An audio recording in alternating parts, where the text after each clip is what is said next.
అర్హులైన వారికి డబుల్ బెడ్రూమ్లు కేటాయించాలని ఎమ్మెల్యే సునీత లక్ష్మీరెడ్డి ధర్నా రాస్తారోకో నిర్వహించారు.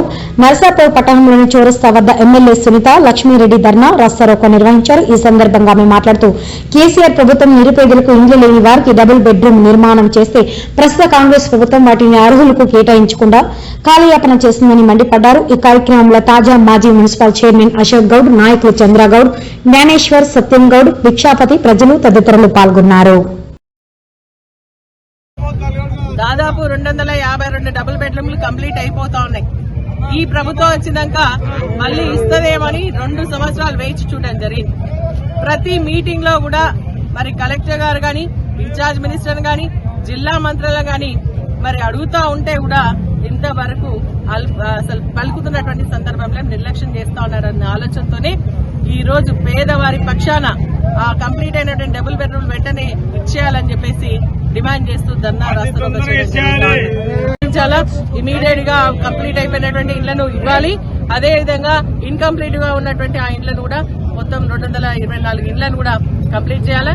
నాన్ స్టార్టెడ్ కూడా 24 కూడా కంప్లీట్ చేయాలని చెప్పి స్టార్ట్ చేసి కంప్లీట్ చేయాలని చెప్పేసి డిమాండ్ చేస్తా ఉన్నాం ప్రభుత్వం. అంతేకాకుండా ఈ రోజు ఎమ్మెల్యేకి సంబంధించిన 1400 కోట్ల ఇండ్లు ఏవైతే ఉన్నాయో అవన్నీ కూడా పంచాయతీ ఎన్నికల్లో వాళ్ళు లాభం పొందాలన్న ఆలోచనతో వాటిని నిలిపివేయడం జరిగింది. వాటన్నిటి కూడా ఇమీడియట్ గా రిలీజ్ చేయాలా, శాంక్షన్ ఆర్డర్స్ ఇవ్వాలని చెప్పేసి కూడా డిమాండ్ చేస్తాను. అసలు ఈ ప్రభుత్వానికి అదేవిధంగా అధికారులకు, మంత్రులకు పొంతన లేకుండా ఉంది. కలెక్టర్ గారిని అడుగుతానేమో మీ ఇండ్లు ఇన్ఛార్జ్ మినిస్టర్ దగ్గర ఉన్నాయంటారు. ఇన్ఛార్జ్ మినిస్టర్ వివేక్ గారిని అడుగుతానేమో నా దగ్గర లేవు, కలెక్టర్ గారి దగ్గరనే ఉన్నాయంటారు. ఈ విధంగా పొంతన లేని సమాధానాలతో కావాలని నిర్లక్ష్యం చేస్తూ మరి ఈ రోజు ఇబ్బంది పెడతా ఉన్నారు. కాబట్టి ఖచ్చితంగా అవన్నీ కూడా ఇవ్వాలని, మా ఎమ్మెల్యే కోట కింద 1400 కూడా ఇవ్వాలని చెప్పేసి మేము డిమాండ్ చేస్తూ ఇళ్లు స్థలాలు ఉన్నటువంటి వాళ్ళు కూడా ఇల్లు ఇవ్వాలని చెప్పేసి పేదవారికి పంచడం లేదు.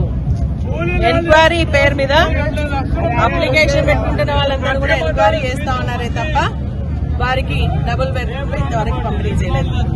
ఆ రోజు కేసీఆర్ గారు డబుల్ బెడ్రూమ్ కాన్సెప్ట్ ని తీసుకొని వస్తే ఆ రోజు ఇచ్చినటువంటి 1362 సర్టిఫికేట్లను పక్కన పెట్టి మరి తప్పకుండా డబుల్ బెడ్రూమ్లు కావాలి అనే ఒక ఆలోచనతో ఆ స్థలాన్ని దాదాపు 7-8 ఎకరాల స్థలాన్ని మరి డబుల్ బెడ్రూమ్ లో కేటాయించడం జరిగింది.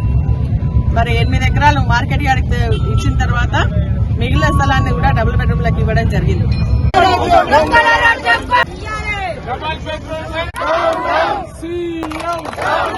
ప్రభుత్వం స్పందించి బాధ్యత ఆ ఇండ్లలో వాళ్ళకి మరి కబ్జా చేస్తామని చెప్పేసి కూడా సందర్భంగా డిమాండ్ చేస్తా ఉన్నాం.